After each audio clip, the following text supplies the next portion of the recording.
What is an addiction people might not realize they have? Shopping is a big one. Misery. Drama.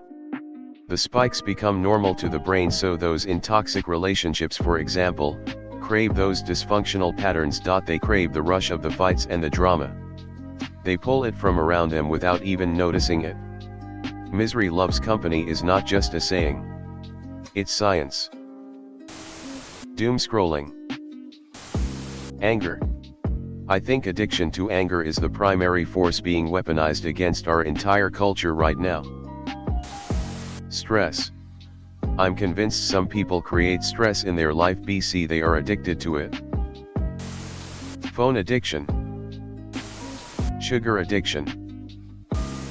Food. People often eat far more often than necessary. They eat out of habit and not out of necessity. Validation. Procrastination. It's so much easier to say fuck it, I'll do it tomorrow.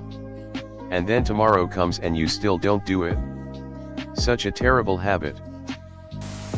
Addiction to other people's lives.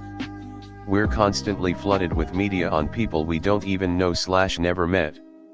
Yet, we invest so much time interacting with them and having a false sense of reality, seeing only what they show.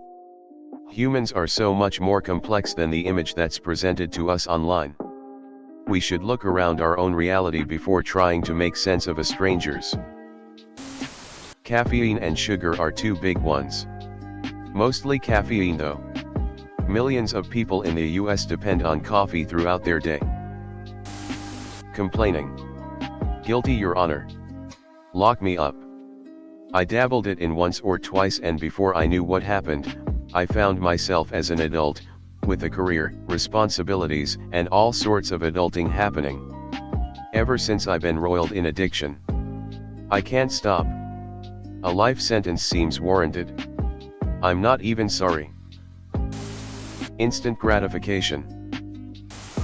Daydreaming. I do it constantly and can't stop.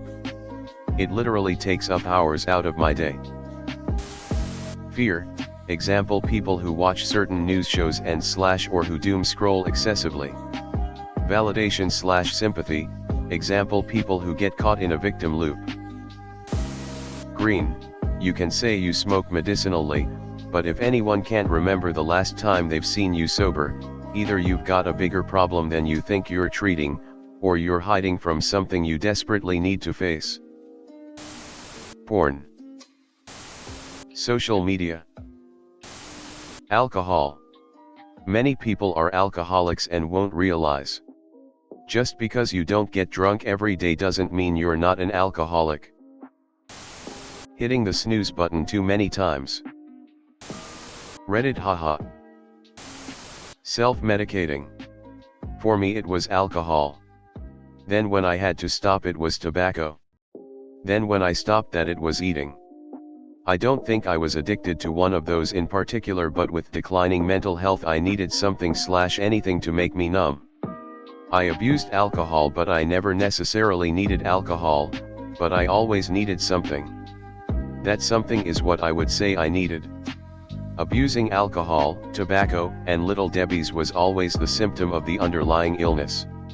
Either way I slice the comfort cake, they all still, and equally, would lead to a downward spiral that can snowball anybody's life out of control. Long story short, self-medicating. Soda. Giving unsolicited advice. Workout addiction. Addiction to a person or a toxic relationship. Porn. Attention. Drama and or self-sabotage addiction. Weed. Noise. Porn.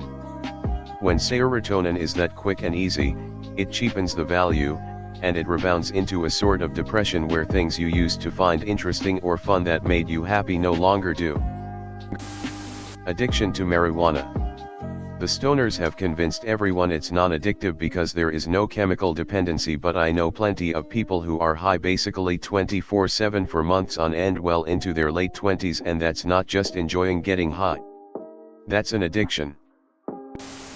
Benzodiazepines. It's so easy to tell yourself that they are fine and safe because a doctor prescribed them. But no, they are not. Water. We all gotta drink it every day or withdrawals ensue. Insanity. Stress. Seriously, sometimes it's hard to be productive when I'm not under stressful conditions. I don't know how to fix it. Gaming. Food. Being addicted to hospitalization. It gives you attention by friends and family, you are suddenly the center of the world. Then you get better and people return to normal and expect you to carry on as you were prior, and you realize how lonely you are. So you do the extreme thing to get that thrill of attention, you harm yourself, you overdose, you make empty threat. You don't care about the bill or the resources spent on you. You have the attention of those willing to give it.